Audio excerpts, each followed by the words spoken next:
Queridos colegas, saludos desde Žižkov, Praga. Me disculpo un poco porque tengo una luz un poco crepuscular en este vídeo. Es que no tengo una lámpara, ¿no? Y bueno, tengo un problema de iluminación, pero en fin, lo importante es la palabra, ¿no? Em, no mi biblioteca, que me gusta mucho, pero y por eso la enseño. Pero en fin, ya sabéis. En este vídeo me voy a dedicar a dos temas. Por cierto, he cambiado un poco el sílabus. El primer tema es Garcilaso de la Vega y la poesía italianizante, o sea, la poesía española, pero que tiene una clara influencia italiana, y que es del siglo XVI, claro. Y después voy a hablar de Fray Luis de León y su escuela un poco, que también tiene influencia de la poesía italiana, evidentemente, pero son como dos grupos, ¿no? Quiero decir, son dos poetas que representan dos momentos y dos grupos de la poesía española en el siglo XVI.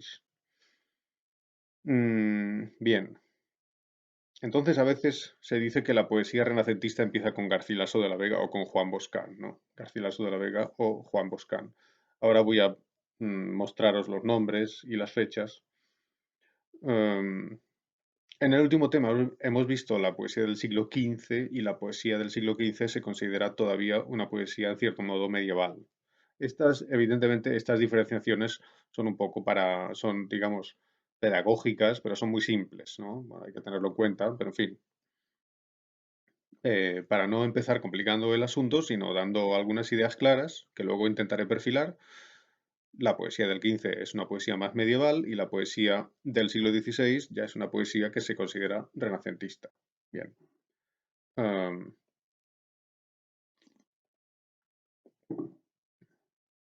¿En qué sentido se ha producido un cambio? ¿No? Se ha producido un cambio en algún momento, digamos, alrededor de 1500, ¿no? Bueno, poco después, pero para que me entendáis.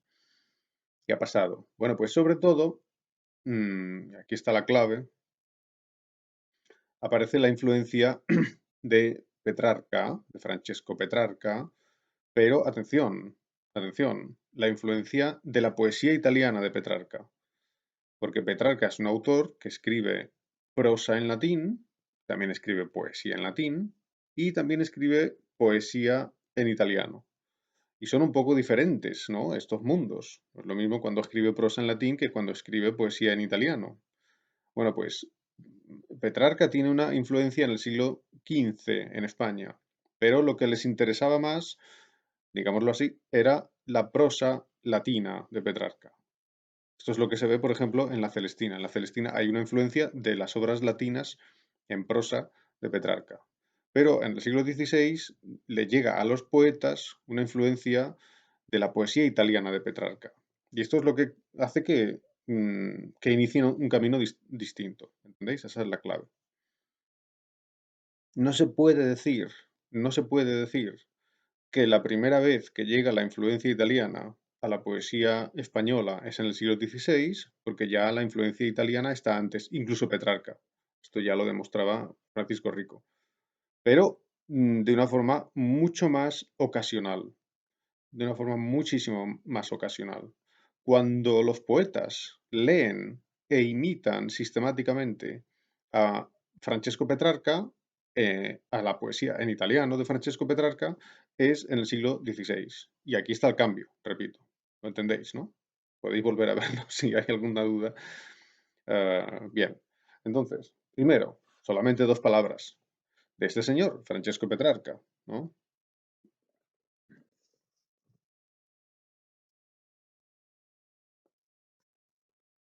Perdón. Maldita sea.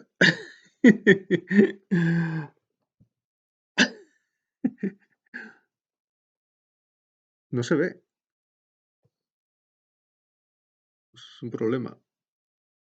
Bueno, esto es, da igual, ¿no? Porque, en fin, esta es Laura, ¿no? Esta chica que aparece aquí es Laura y este es el canzoniere de Petrarca, o sea, el cancionero de Petrarca. He ensayado antes la luz y parecía que se veía bien, pero no consigo que se vea, ¿no? Bien, este es el cancionero de Petrarca. Es un libro. El cancionero de Petrarca lo escribió Petrarca durante toda su vida, toda su vida. Esto se sabe porque se mantienen los autógrafos y algunos, y es un libro que ha escrito hasta que se estaba muriendo. 2 o 3 días antes de morirse, estaba escribiendo. Bien, entonces, aquí tenéis las fechas.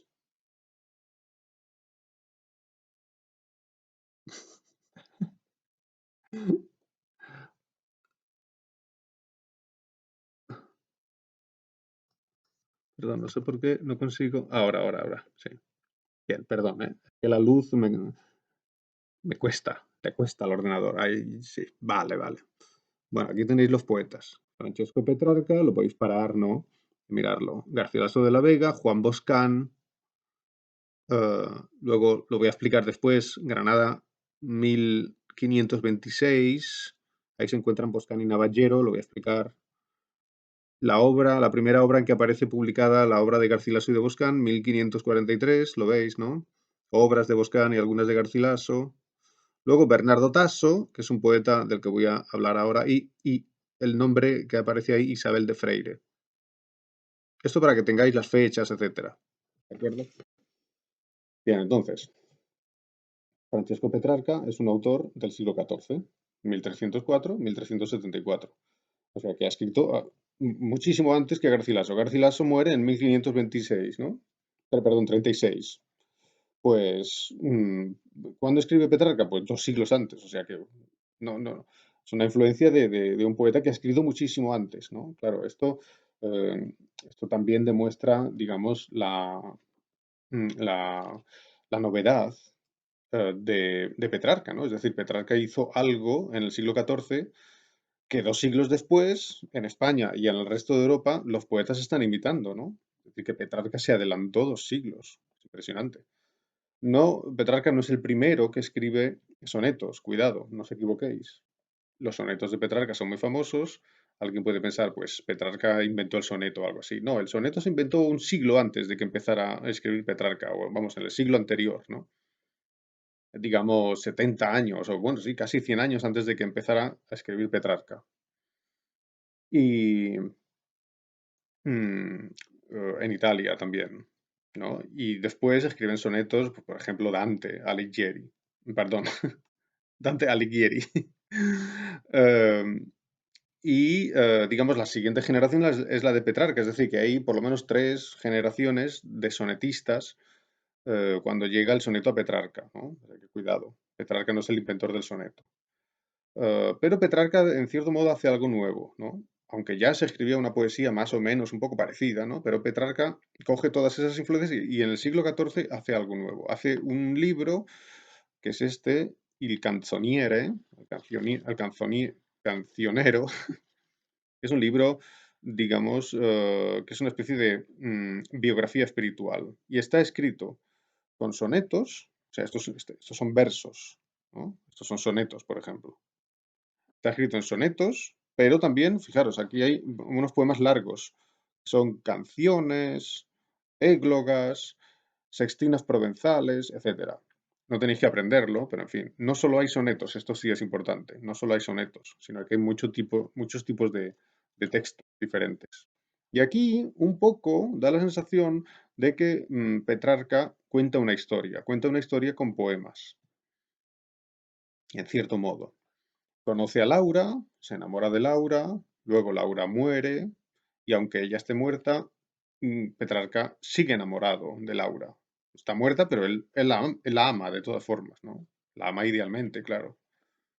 Y hasta el final de su vida reconoce que amar a Laura es un pecado porque Laura es la criatura, no es el creador. Es decir, que en vez de amar a Dios, también ama a Dios, ¿no? Pero digamos que lo que más ama de todo es a Laura. Y esto es un error, ¿no?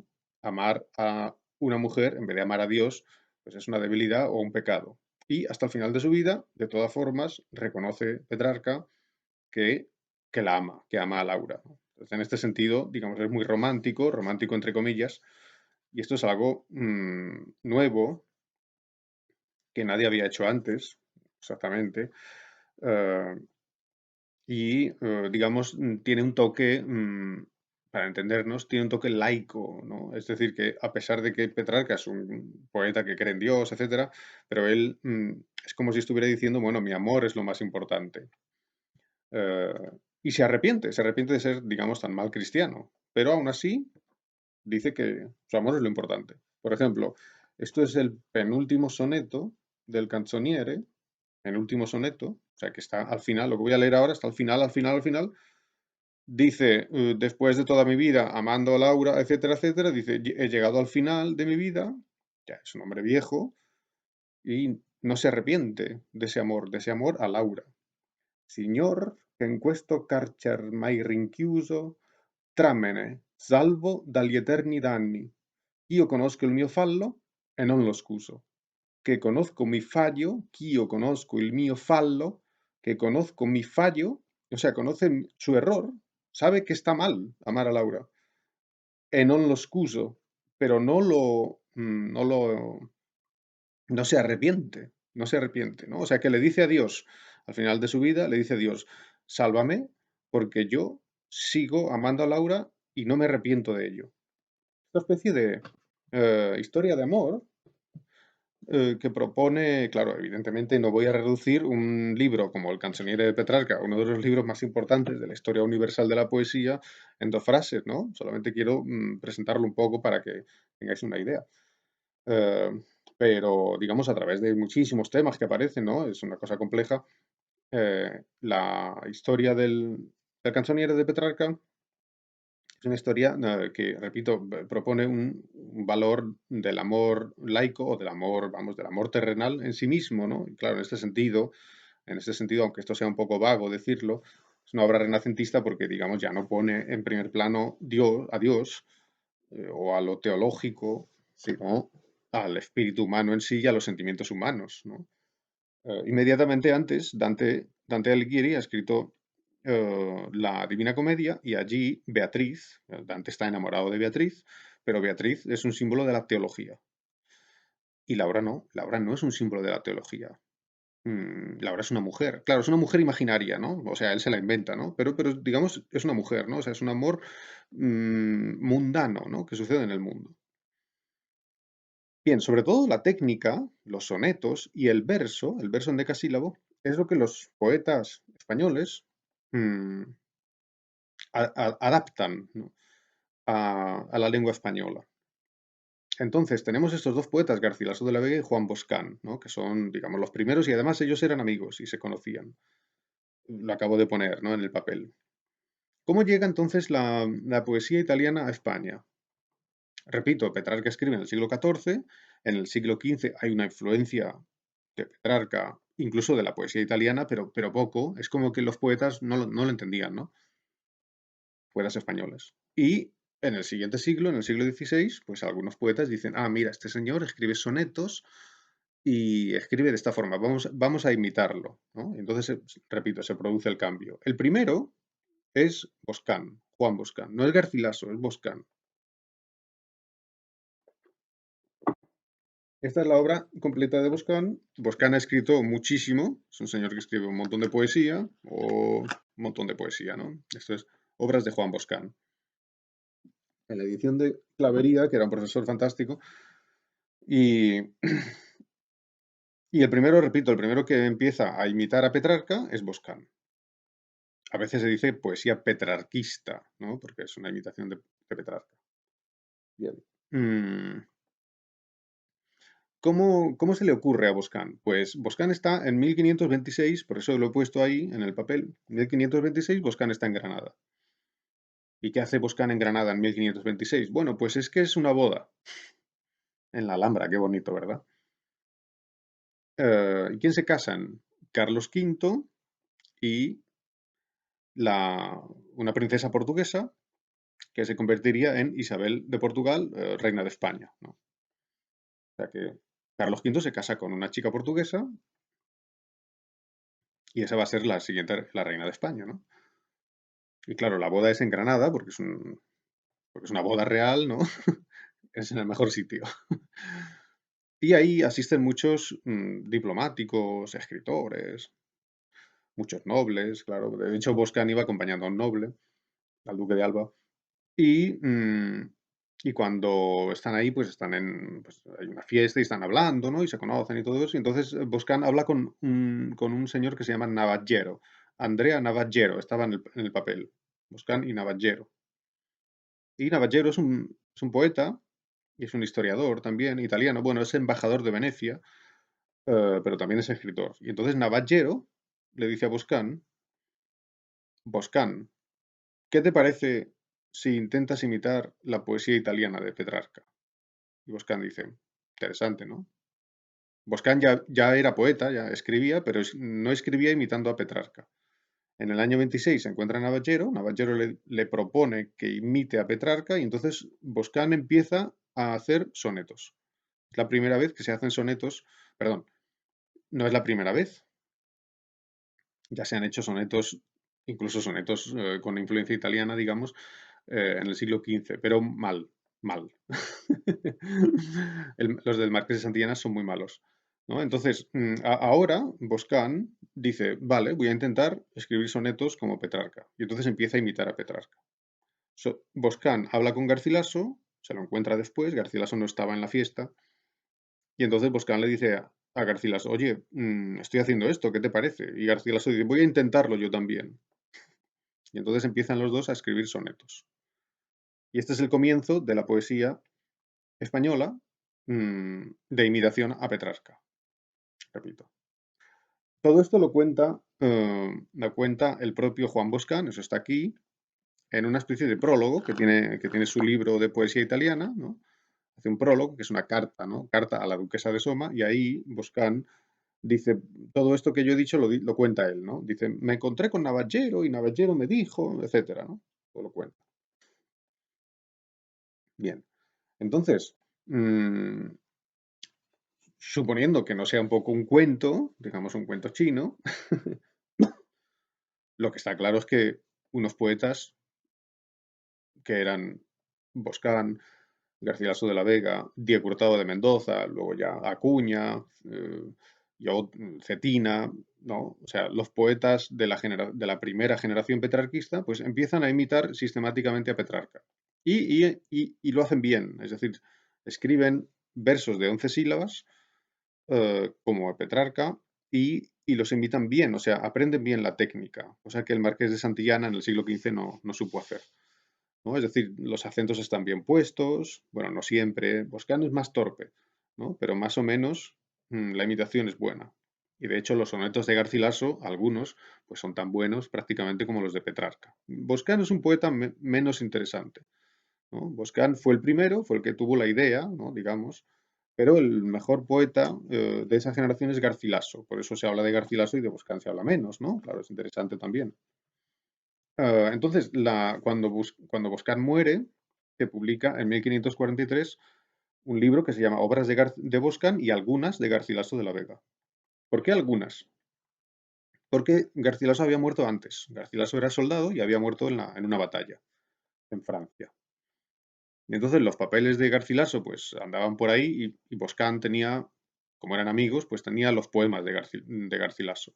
Y cuando muere, Boscán, en el año 42, la viuda publica las obras de Boscán y como tiene obras de Garcilaso también, pues publica las de Boscán y las de Garcilaso, ¿no? Luego el libro, los editores se dieron cuenta de que la poesía de Garcilaso era mejor y entonces ya después se edita la poesía de Garcilaso sola, ¿no? Y además la poesía de Garcilaso es muy poco, ¿no? Esto es la poesía de Garcilaso, todo. Toda la poesía de Garcilaso es esto. Poesías castellanas completas. Esta es la edición de Rivers, por ejemplo. Y, repito, Garcilaso se convirtió en un clásico rápidamente y Boscán, bueno, pues se editaba menos porque Boscán es peor poeta, ¿no? No digo que no sea interesante, pero vamos, es peor, ¿no? Entonces, Garcilaso de la Vega sí que consigue imitar bien a Petrarca y no solo lo imita bien, sino que se convierte en un poeta, digamos, con su propio estilo, ¿no? De alguna manera, y con su propia personalidad. Em, Tenemos la fotocopia número 5, que es muy importante porque hay que explicar los temas leyendo, porque si no, no tiene sentido. Vamos, no es que no tenga sentido, pero queda todo como en el aire, ¿no? Entonces, quiero explicar solo un par de cosas Garcilaso de la Vega, podemos decir, tiene tres etapas, ¿no?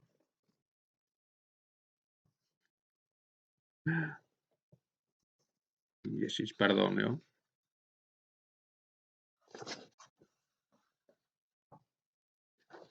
Perdón, porque a veces me cuesta tanto, os vais a reír, ¿no? Me imagino que os reís mucho viendo el vídeo. Eh, esto está aquí.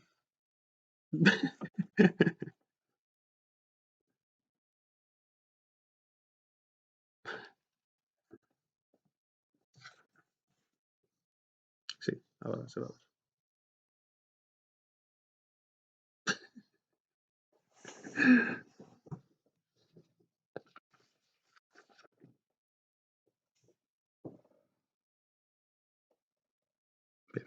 Aquí están las tres etapas de Garcilaso. Primera etapa, raíz hispánica. Segunda etapa, asimilación del arte nuevo. Y tercera etapa, plenitud. Bueno, esta es una clasificación de Rafael Lapesa, que es un gran conocedor de la poesía de Garcilaso, muy importante, ¿no? Era profesor en Madrid, ¿no? Creo. Y en Salamanca, o en primero en Salamanca y luego en Madrid, no me acuerdo. Y eh, Lapesa propone estas tres etapas. Esto es un poco también esquemático, ¿no? Pero en fin, propone estas tres etapas para entender la trayectoria de Garcilaso. En la primera, raíz hispánica, Garcilaso. Bueno, primero Garcilaso escribe unos poemas con el estilo del siglo XV, ¿no? Eso es evidente. Pero luego, cuando empieza a escribir sonetos, pues sus primeros sonetos tienen todavía una influencia muy fuerte del siglo XV español también, ¿no? Es evidente, ¿no? Esto es muy importante, porque cuando eh, Boscán presenta en ese prólogo del que he hablado la poesía italianizante, o la poesía nueva, ¿no? De influencia, con influencia de Petrarca, Boscán dice, esta poesía que me dijo Navallero y todo eso, ¿no? Los sonetos, etcétera, Boscán dice, esta poesía es completamente nueva. O sea, es como si estuviera diciendo, lo que nosotros hacemos es algo nuevo. Pero no es cierto. No es nuevo 100%. Estos poetas tenían una influencia de Petrarca, pero también tenían una influencia de los poetas españoles, como por ejemplo Jorge Manrique, etcétera, ¿recordáis? Del siglo XV, como que está junto. Bueno, pues en la primera etapa Garcilaso tiene una influencia muy fuerte todavía de la poesía española del siglo XV. Y poco a poco va aprendiendo a imitar, va aprendiendo, digamos, el estilo italiano. Por eso esa es la segunda etapa, asimilación del arte nuevo, asimilación del arte italiano, ¿no? Así que, repito, empieza a escribir Garcilaso y hace una poesía que todavía, digamos, no es demasiado italiana, porque no aprende. Poco a poco va aprendiendo y los sonetos le salen mejor, están mejor. El estilo es un estilo más parecido a Petrarca, ¿no? Y tres, plenitud, ya escribe de una forma completamente, digamos, con el nuevo estilo. Ya no se parece al estilo del siglo XV español, ¿entendéis? Pero muchos textos de Garcilaso tienen rasgos, tienen algunas características que hemos visto si recordáis, en la clase sobre el siglo XV, cuando escribían los poetas de cancionero, poetas que escribían con la influencia del amor cortés, etc. Entonces, esto se ve muy bien en la fotocopia 5. Tenemos a la derecha de la fotocopia el soneto 38. El soneto 38 es de la segunda etapa, es de la etapa de asimilación del arte italiano, o del arte nuevo. Es decir, ya aquí Garcilaso, digamos, sabe escribir muy bien, pero todavía, atención, todavía tiene algunos típicos rasgos estilísticos que se parecen a la poesía del siglo XV. Dice Garcilaso, estoy continuo en lágrimas bañado, rompiendo siempre el aire con suspiros. O sea, estoy bañado con lágrimas significa que está llorando, ¿no? Estoy continuamente, digamos, estoy continuo en lágrimas bañado, rompiendo siempre el aire con suspiros. Y más me duele el no osar deciros que he llegado con vos a tal estado. O sea, dice, lo peor es que no oso, significa no me atrevo a deciros a la chica, ¿no? No me atrevo a deciros que he llegado por vos a tal estado. O sea que no se lo dice a ella. ¿Por qué no se lo dice? ¿Por qué tiene que ser en secreto? Porque esto era típico de la poesía del amor cortés, ¿recordáis? Que tiene que ser secreta porque es extramatrimonial. Así que esto es una cosa que encontramos en el siglo XV una y otra vez, esta cosa del secreto. Y esto en Petrarca, no. En Petrarca no hay ningún secreto, ¿no? Cuando Petrarca ve a Laura, vamos, lo que pasa es que Petrarca es tímido, ¿no? O sea, no va y le dice a Laura que si quiere un rande, ¿no? Pero, digamos, no hay tampoco una cosa como una necesidad de secreto o algo así, ¿no? Es distinto, ¿no? Y luego sigue, que viéndome donde estoy, que viéndome donde estoy y en lo que he andado, por el camino estrecho de seguiros, o sea que, digamos, el poeta Garcilaso ha seguido el camino del amor de la chica, ¿no? O sea, el amor de la chica aquí aparece con una especie de símbolo o metáfora o algo así, que es el camino de seguirla a ella, ¿no? Viéndome de esto y en lo que he andado por el camino estrecho de seguiros, si me quiero tornar, o sea, por ese camino del amor a la chica, es un camino de sufrimiento, dice, si quiero darme la vuelta, tornar, si me quiero tornar para huiros, desmayo, viendo atrás lo que he dejado. O sea que si quiere dar la vuelta, dice, es imposible, desmayo, significa pierdo la fuerza porque porque ya he andado mucho, ¿no? Entonces estoy muy lejos ya. Y sigue. Y si quiero subir a la alta cumbre, y si quiero subir a la cumbre, ¿qué cumbre? La cumbre del amor de la chica. Si quiero subir a la alta cumbre, a cada paso, espántanme en la vía ejemplos tristes de los que han caído. Esto es una alegoría típica del siglo XV. O sea, aquí Garcilaso está escribiendo, imitando a Petrarca, escribe sonetos con versos de 11 sílabas, como Petrarca. Sin embargo, la imagen es una imagen típica del siglo XV. O sea, que es una mezcla de las dos cosas. ¿Por qué? Porque esta es la típica alegoría del infierno de los enamorados o algo así, ¿no? Los enamorados están intentando subir al monte del amor, ¿no? Que significa la perfección del amor.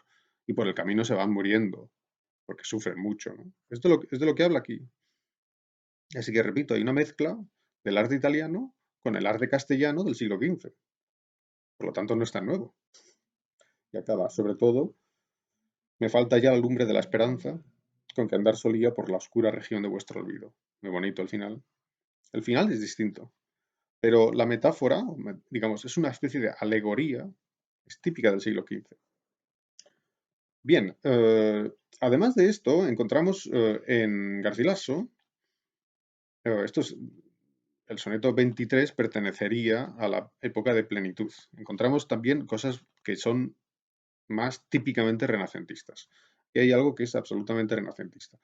El soneto 23. Mm, el tema de este soneto es el famoso carpe diem, que significa, en latín, aprovecha el día. Carpe diem es un típico tema del Renacimiento. En la Edad Media no aparece el carpe diem. No digo que no haya cosas un poco similares, pero esto es un tema que se pone de moda con el Renacimiento y con la imitación de la poesía antigua que conlleva. Significa, el tiempo pasa muy rápido, aprovecha el momento, aprovecha tu juventud, sobre todo. Aprovecha el tiempo en el que estás aquí y, mientras eres joven y la vida es bella. Por tanto, lo que dice Carpe Diem es aprovecha este instante en vez de pensar en portarse bien para luego ir al cielo. ¿Entendéis? Pensamiento de la Edad Media en general, estoy hablando muy en general, ¿no? Pero en general, la Edad Media dice, pórtate bien, que tienes que ir al cielo, y el Renacimiento dice, lo de después no importa, aprovecha lo de ahora, ¿no? ¿Entendéis? Por eso es distinto. Por eso es distinto. Así que este es un tema típicamente renacentista y además es un tema que no está en Petrarca ni siquiera, no está en Petrarca. De hecho, aquí Garcilaso no está imitando a Petrarca, sino que está imitando a Bernardo Tasso, que está abajo. Fijaros, lo he puesto antes, Bernardo Tasso es un poeta italiano de la tradición petrarquista, o sea que también está en la línea, pero es un poeta del siglo XVI. Y Garcilaso no solo imita a Petrarca, imita a muchos otros, entre ellos, por ejemplo, Bernardo Tasso. Y hay otros. También imita a Virgilio, también imita a Ausias Marc, etc. O sea que está imitando más, ¿no? No solo a Petrarca. Garcilaso. Y Garcilaso imitando a Tasso, Dice, en tanto que de rosa y de azucena se muestra la color en vuestro gesto, o sea que el gesto es la cara de la chica, y significa, mientras que tu cara es de color rosa y blanca, o sea, la rosa, perdón, no rosa, sino rojo, como la rosa roja, y azucena, la azucena es blanca. Entonces, significa la cara es blanca y los labios, por ejemplo, son rojos, ¿no? Eso significa la juventud. Y luego sigue abajo. Y en tanto que el cabello, que en la vena del oro se escogió. Claro, el cabello es como el oro, ¿no? O sea, es rubio. Y esto es una imagen típica de la dama de la poesía petrarquesca, ¿no? Siempre es así, ¿no? Es estereotipado. Y mientras que el cabello que en la vena del oro se escogió con vuelo presto, por el hermoso cuello blanco enhiesto, el viento mueve, esparce y desordena, o sea, el pelo rubio, ¿no? Así movido por el viento, como si fuera el cuadro de Botticelli, eh, cualquiera de ellos. Por ejemplo, el nacimiento de Venus, ¿no? Mm, ¿Verdad? Con ese pelo así, rubio. Era estereotipado, ¿no? Dice, coged de vuestra alegre primavera el dulce fruto. Coged el fruto de la alegre primavera. La alegre primavera es la juventud. Coged el fruto significa aprovechar la juventud. ¿Haciendo qué? Pues no lo dice, ¿no? Pero evidentemente en el amor, ¿no? Etcétera. Porque luego dice, marchitará la rosa el viento helado, etcétera. Vendrá un viento helado y marchitará la rosa. Entonces aquí Garcilaso, repito, está imitando a Tasso. Solamente rápido, pero para que lo veáis, como hay una serie de elementos que se repiten. Tasso dice mentre, como en español mientras, y Garcilaso dice en tanto que es como mientras. Mentre que l'aureo crin vonteggia intorno. Crin es el pelo y aureo es de oro. Y ondeggiare es como hacer ondas, ¿no? O sea, moverse, ondular, ¿no? Intorno. Fijaros, Laureocrin von V, esa V significa a vos, ¿no? O sea, como vam en checo, ¿no? Entonces significa que se le está moviendo así el pelo rubio, ¿no? Y es lo mismo que decía Garcilaso, cuando decía que el cabello, verso 6 de Garcilaso, con vuelo presto por el hermoso cuello blanco enhiesto, etcétera, ¿no? La misma idea, ¿no? Y sigue Tasso, mentre che di vermiglio è bel colore, vi fa la primavera il volto adorno, o sea, la primavera, a vos, fa, hace, il volto, la cara, adorno, o sea, la primavera te adorna la cara con el color vermiglio, que significa rojo. Mentre che di vermiglio è bel colore, vi fa la primavera il volto adorno, mentre che v'apre il ciel più chiaro il giorno, bla bla bla. Y ahora dice, cogliete, que significa lo mismo que en Garcilaso verso 9, coged, ¿lo veis? Coged, Garcilaso coged, y Tasso dice, cogliete. O sea, fijaros cómo Garcilaso está prácticamente a veces casi casi traduciendo el poema de Tasso, ¿verdad? Porque cogliete significa coged, lo mismo. O giovinette, que dice o jóvenes, jovencitas o algo así. Il vago fiore, fiore, la flor, en italiano es masculino, il fiore, vago, significa hermoso, o sea, coged la hermosa flor. Garcilaso dice el fruto, Tasso dice la flor, dei vostri più dolci anni, está claro, ¿no? E con amore state sovente il lieto e bel soggiorno, etcétera.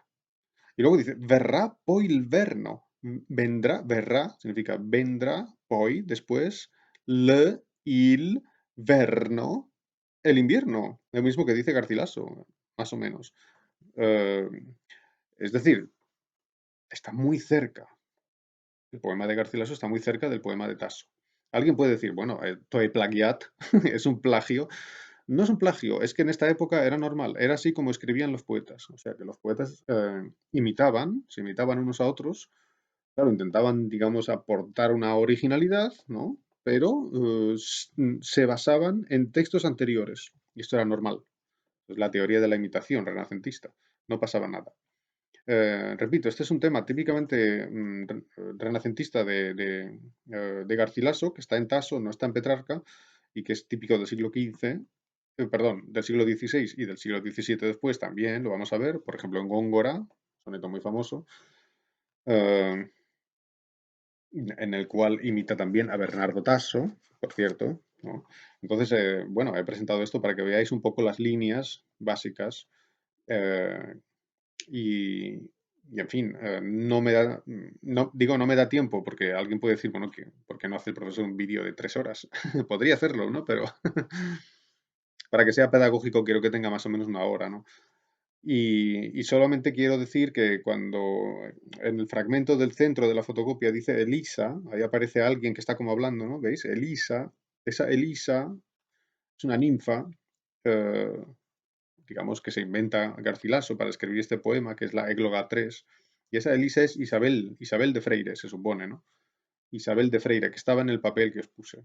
Isabel de Freire era una dama portuguesa que fue a España con Isabel de Portugal, acompañándola, digamos, y parece ser que Garcilaso se enamoró de ella. Y es como si fuera la Laura de Garcilaso. Todos sus poemas están escritos para Isabel, se supone, ¿no? Hay algunos poemas que no está tan claro, pero más o menos se suele interpretar así, ¿no? Así que Garcilaso tendría su Laura, que sería Isabel, a la cual llama Elisa, y estaría imitando a Petrarca, pero no solo, ¿no?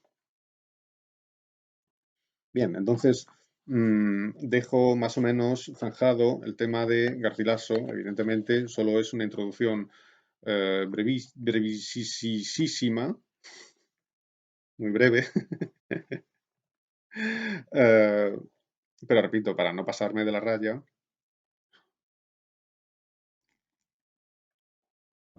lo dejo ahí. Y entonces voy a hablar un poco de Fray Luis de León. También muy, muy, muy, muy rápido. Fray Luis de León, aquí tenemos algunos nombres.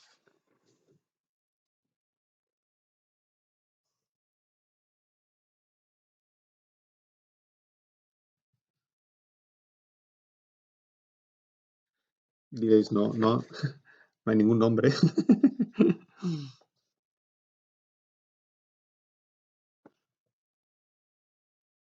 Un momento, perdón.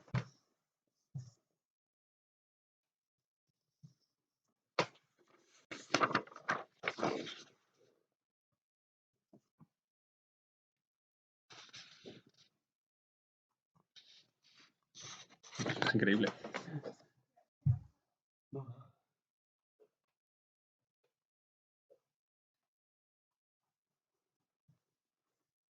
Voy a poner la luz pequeña. Luz pequeña. ¿Vale?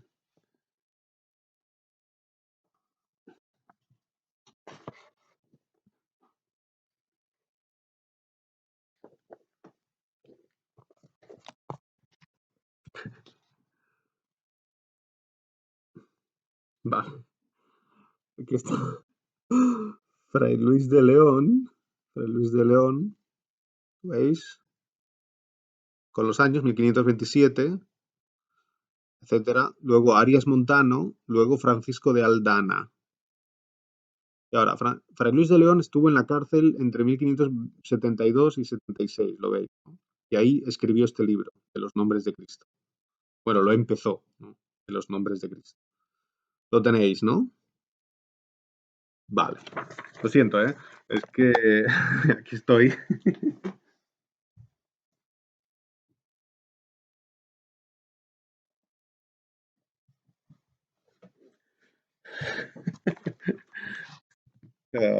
Todo bien. Bueno, Fray Luis de León es el poeta más importante de la Escuela de Salamanca. Esto es la escuela, esto es un libro, ¿no? Como veis, se llama Fray Luis de León y la Escuela de Salamanca. Fray Luis de León y la Escuela de Salamanca. Es decir, que hay una serie de poetas que formaban la Escuela de Salamanca. La Escuela de Salamanca es un grupo de poetas que escriben en la segunda mitad del siglo XVI. Es decir, que Garcilaso, Boscán y otros representarían la poesía de la primera mitad del siglo XVI y Fray Luis de León y otros la poesía de la segunda mitad del siglo XVI. O sea que repito, en este vídeo está la primera mitad y la segunda mitad. También hay, en la segunda mitad del siglo XVI, la llamada Escuela de Sevilla. El poeta más importante es Herrera, Fernando de Herrera. Bueno, pero no hablo de la Escuela de Sevilla, bueno, sencillamente por falta de tiempo, ¿no? Y cuando hago clases presenciales tampoco, no da tiempo, ¿no? Sencillamente. Ah, así que aquí tenemos una serie de poetas interesantes. Para Luis de León, Arias Montano, Francisco de Aldana y otros. He puesto tres, ¿no? Para que tengáis solo una visión, ¿no? Eh, ¿Qué tienen en común? Bueno, muchos eran profesores en la universidad. Por eso, escuelas de Salamanca, digamos, estaban alrededor de la Universidad de Salamanca. Para Luis de León es profesor, Arias Montano es profesor. También está el Brocense, que es profesor también, ¿no? Y bien, más gente. Francisco de Aldana no era profesor, era soldado, era soldado. Digamos, cortesano, ¿no? Y luego soldado. Y, claro, alguien puede decir, bueno, ¿qué tiene que ver con Salamanca? Porque era amigo de alguno de estos profesores, digamos. Y entonces, cuando él escribe poesía, Francisco de Aldana, que es un gran poeta, pues tiene algunos temas y algunas características parecidas a la de sus compañeros que eran profesores. Aunque él no era profesor, pues se parece. ¿Y de qué forma escriben todos estos? Bueno, pues como por la influencia de la universidad hacen una poesía más bien filosófica, moral, ¿no? Digamos, y menos amorosa. Menos amorosa. Bueno, también aparece el tema del amor. En la escuela de Salamanca también aparece el tema del amor. Pero el tema filosófico es muy fuerte. Por ejemplo, Fray Luis de León tiene 4 sonetos de tema amoroso, solo 4, ¿no? Alguien puede decir, claro, es que era fraile, ¿no? Pero eso no importa. No importa, porque en esta época incluso las personas que pertenecían a la iglesia podían escribir poemas de amor, no pasa nada, ¿no? Porque era como un juego poético, ¿entendéis? Por ejemplo, Bembo, que es un poeta italiano, era cardenal y tiene un montón de poemas amorosos. Nadie se escandalizaba. Era solamente como un juego, repito. Podían escribir a una amada que no existía, ¿no? Se la inventaban y ya está, ¿no? Entonces, Francisco de Aldana sí tiene bastantes poemas de amor, que son fantásticos, ¿cierto? Fantásticos, completamente. Mm, pero, por ejemplo, Fray Luis de León, repito, solo tiene 4 sonetos de amor, y Arias Montano y otros, no, el tema del amor, pues, aparece muy poco, ¿no? Así que, repito, por la influencia de la universidad, escribían una poesía más filosófica. Claro, Fray Luis de León en eso es típico, porque él era profesor, digamos, para que me entendáis, de teología, en la Universidad de Salamanca, un profesor muy importante. En realidad era profesor de Biblia.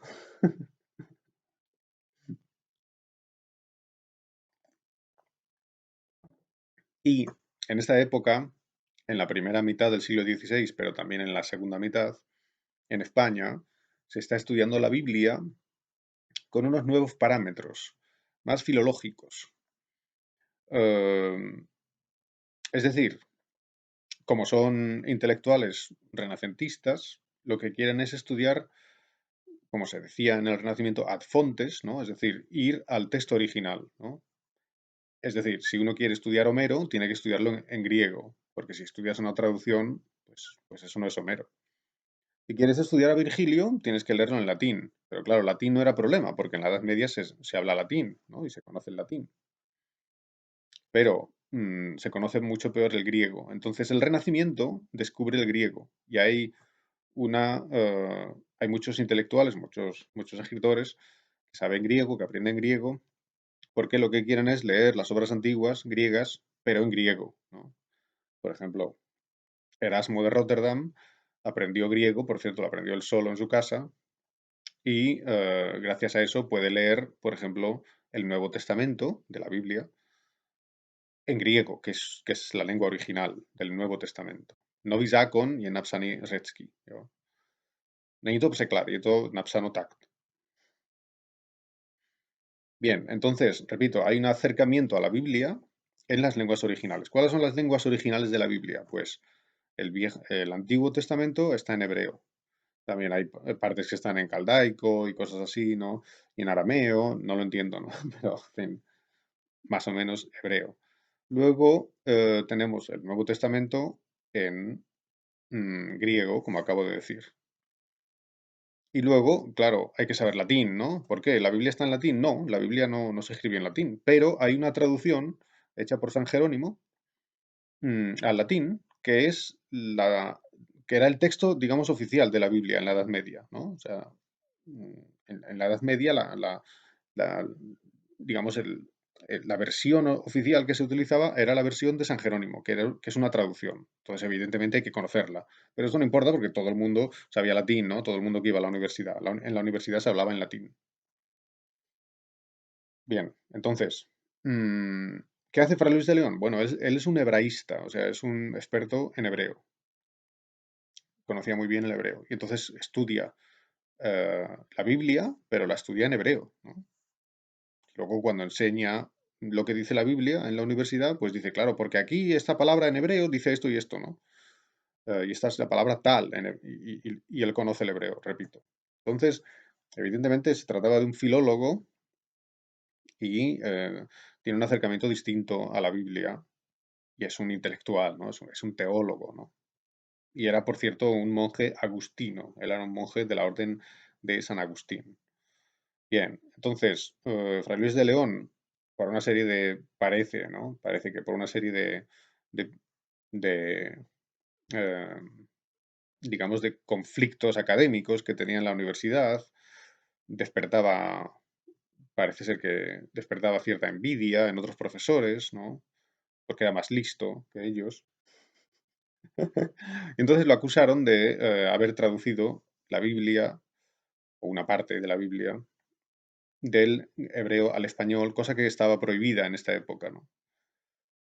Y entonces él por eso fue a la cárcel, Fray Luis de León, como he puesto en el papel.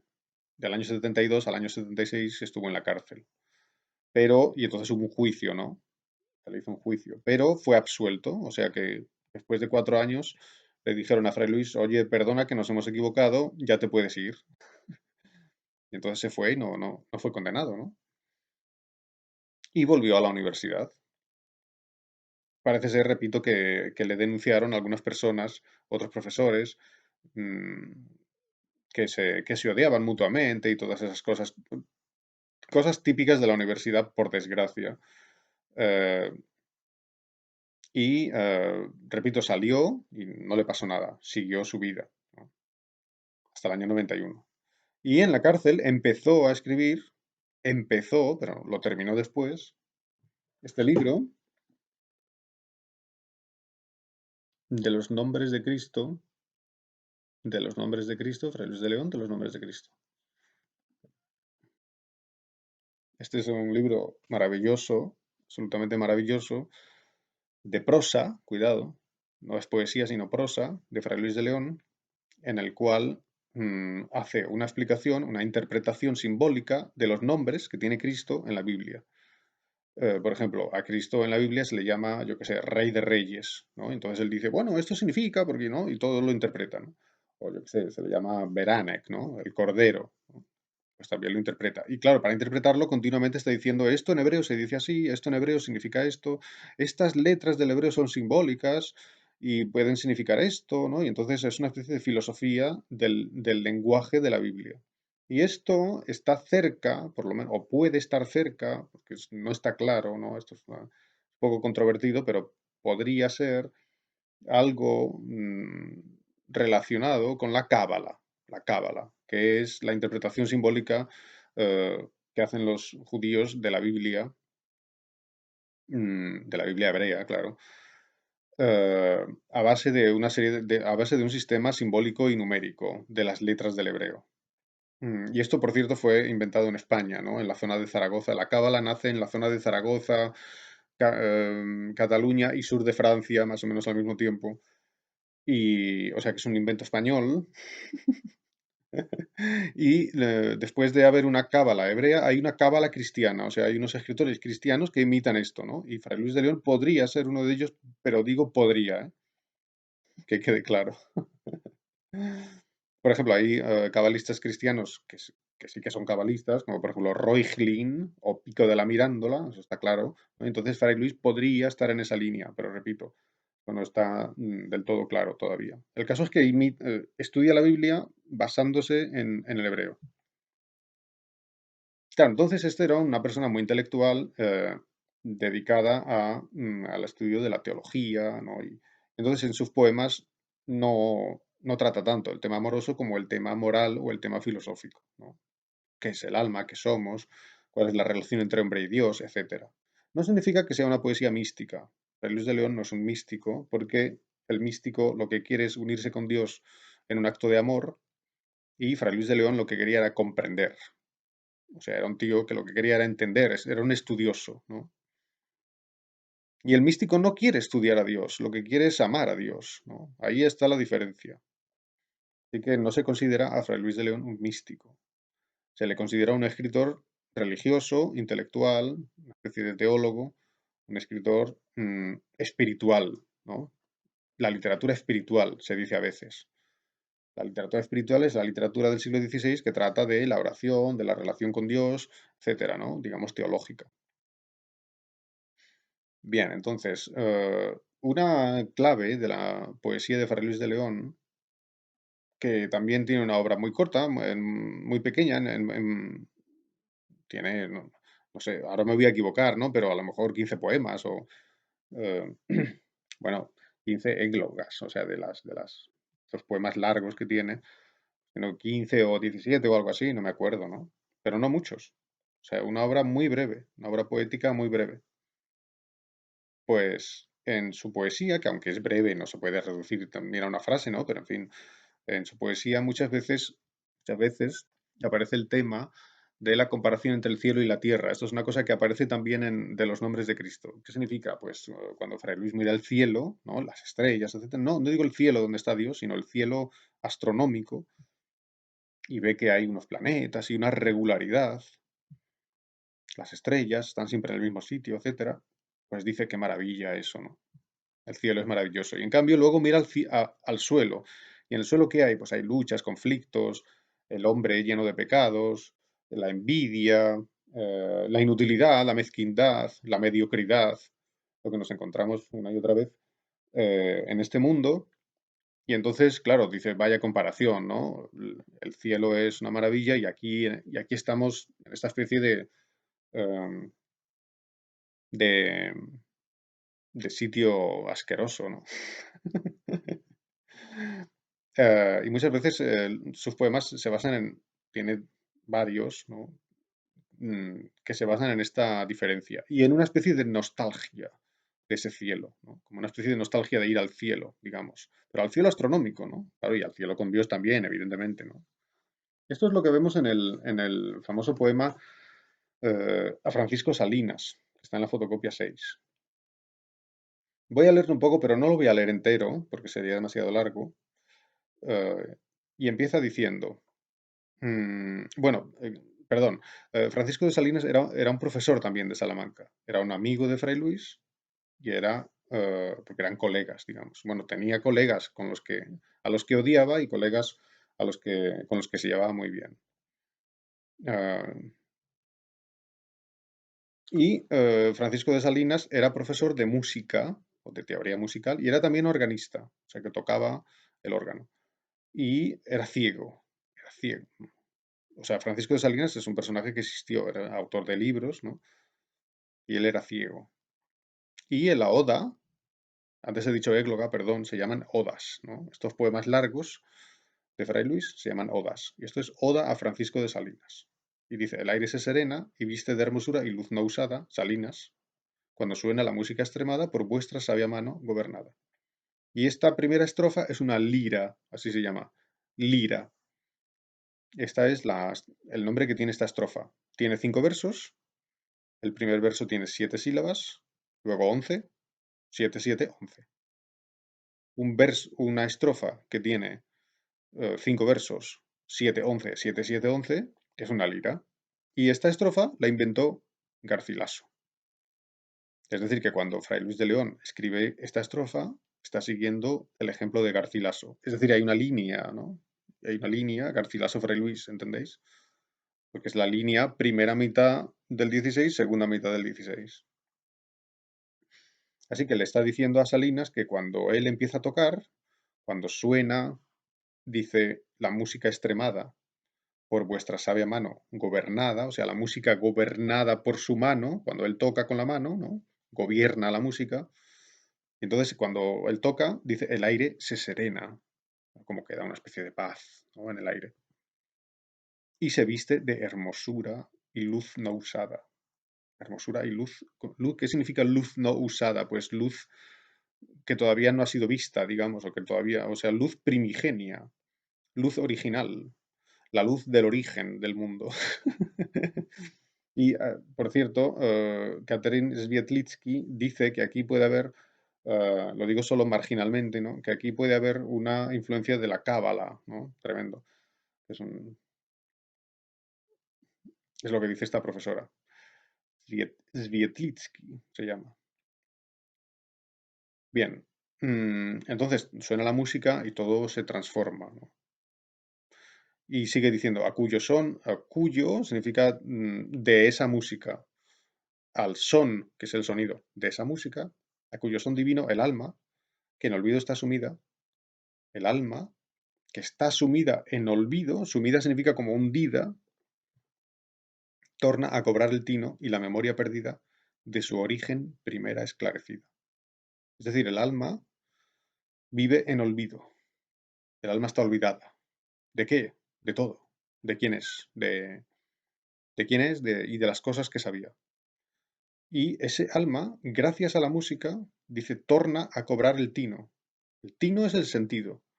Entonces torna, o sea, otra vez recupera el sentido. Dice, y la memoria, ¿no? O sea, recupera la memoria, digamos, de quién es. El alma oye la música y entonces se reconoce a sí misma. Aprende quién es. Y aprende su origen, ¿no? Su origen primera esclarecida. Atención, origen aquí es femenino, ¿no? El origen, eso se dice hoy, pero antiguamente se decía la origen, porque es femenino en latín, origo originis, es femenino. Así que la origen esclarecida, la origen primera esclarecida. ¿Cuál es el origen del alma? Pues el alma, y esto es, atención, y esto es Platón, esto es la filosofía de Platón. El alma, antes de estar en el mundo, vive en el mundo de las ideas. Antes de nacer una persona, el alma está en el mundo de las ideas. Y allí sabe todo. Es eterna y sabe todo.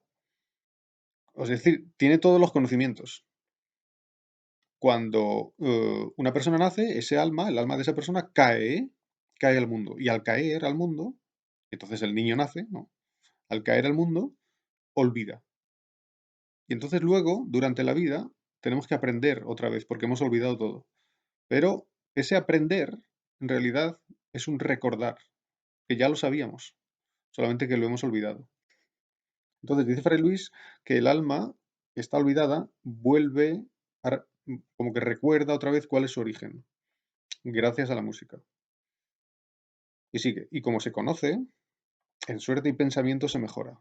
O sea, y entonces se conoce a sí misma. Y al conocerse a sí misma, se mejora. Esto es algo que muchas personas no creen, que el conocimiento mejora. El alma se conoce, sabe quién es, y entonces en ese momento es mejor. En suerte, o sea, suerte significa como destino, ¿no? O sea, su destino es mejor ya. Y pensamiento, se mejora. Y entonces, claro, se comporta de otra manera. ¿De qué manera? El oro desconoce. Es decir, desprecia, porque aquí desconoce sería como desprecia, o sea, porta el oro. Desprecia el oro. Es decir, el alma, cuando sabe que proviene del cielo y que es inmortal, claro, no aprecia el oro, o sea, no aprecia el dinero, digamos, porque eso es una cosa material que no sirve de nada, ¿no? ¿De qué sirve? Bueno, el conocimiento, lo eterno. Lo eterno sí, pero el dinero no es nada, ¿no? Tener más o menos dinero. Hay gente que tiene mucho dinero y es idiota, ¿no? O sea que, eh, ¿para qué le sirve, no? Entonces lo desprecia. El oro desconoce que el vulgo vil adora. El vulgo adora al oro. El vulgo vil, y aquí vil significa como sli, ¿no? Así que el vulgo, o sea, el pueblo, pero si fuera lumpen, o lump, como se dice, adora el oro, pero el alma que conoce esto ya no le interesa. Y también dice, desconoce la belleza caduca, la belleza caduca. ¿Qué es la belleza caduca? Pues la belleza de las cosas del mundo, que caduca, o sea que, digamos que acaba, ¿no? ¿Qué significa esto? Pues que una cosa es hermosa hoy, pero mañana no, porque el tiempo la destruye. Pues esa belleza caduca también la desconoce, o sea, la desprecia. Es decir, desprecia lo que es pomidi, o sea, lo que es perecedero. Y entonces, atención, y es muy interesante, ¿qué hace entonces el alma? Hace un viaje. ¿Un viaje a dónde? Al cielo. Traspasa el aire todo, traspasa el aire hasta llegar a la más alta esfera. La más alta esfera. Llega a la más alta esfera. ¿Por qué la más alta esfera? Porque según la concepción del mundo aristotélica ptolemaica, o sea, la concepción del mundo reinante en la Edad Media, el mundo son unas esferas. O sea, está la Tierra, y luego hay otra esfera, y ahí está la Luna. Y luego hay otra esfera, y ahí está el Sol. ¿No? Y son como bolas de cristal, digamos, ¿no? Y luego hay la esfera que está al final, que es la más grande de todas, ahí están las estrellas, ¿no? Y esas esferas se mueven. O sea, son como unas esferas dentro de otras, como si fuera una matrioshka, ¿no? Y esas esferas se van moviendo y al moverse hacen música. Y esto es Pitágoras. Entonces, el alma pasa de la Tierra a la más alta esfera.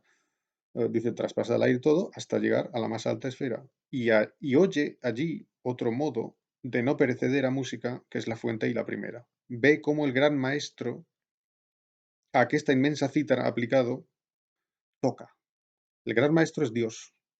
Y entonces cuando el alma llega allí, ve que Dios está tocando, dice, esta inmensa cítara. Cítara es como guitarra, o como en el instrumento indio que se llama sitar, ¿no? O sea, es una especie de instrumento, digamos, una especie de guitarra, ¿no?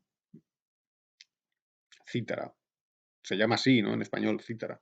Pero que es etimológicamente es la misma palabra, ¿no? Entonces ve que el gran maestro, que es Dios, es el gran maestro, está tocando este gran instrumento, esta inmensa cítara. ¿Y eso qué es? El mundo. Está tocando. El mundo es el instrumento musical de Dios. Y la existencia es la música de Dios. Es unas ideas muy bonitas, ¿no? Entonces, el alma va al cielo y contempla, claro, contempla, por eso he dicho que lo que quiere Fray Luis es conocer, no es un místico, contempla que el mundo es la música de Dios. Todo tiene sentido, todo tiene armonía. Eh, bien, solamente leo hasta ahí porque creo que es suficiente, ¿no? Como ejemplo, digamos, para que veáis qué tipo de poesía escribe Fray Luis. Repito, es una poesía filosófica, muy intelectual, y hay que aprender a leerla. Es muy bonita, es maravillosa. Vamos, en mi opinión es maravillosísima. Eh, pero en fin, si a alguien no le gusta lo respeto, pero lo que sí quiero es que veáis lo que le interesaba y de qué manera escribe, de esta manera tan simbólica y tan filosófica, que es algo que no está en Garcilaso, por ejemplo. En realidad no está en la primera mitad del siglo XVI. Evidentemente todo esto es por la influencia de la universidad. Entonces, bien, lo dejo ahí. Tenemos una hora y espero que nos veamos pronto en la reunión. Gracias.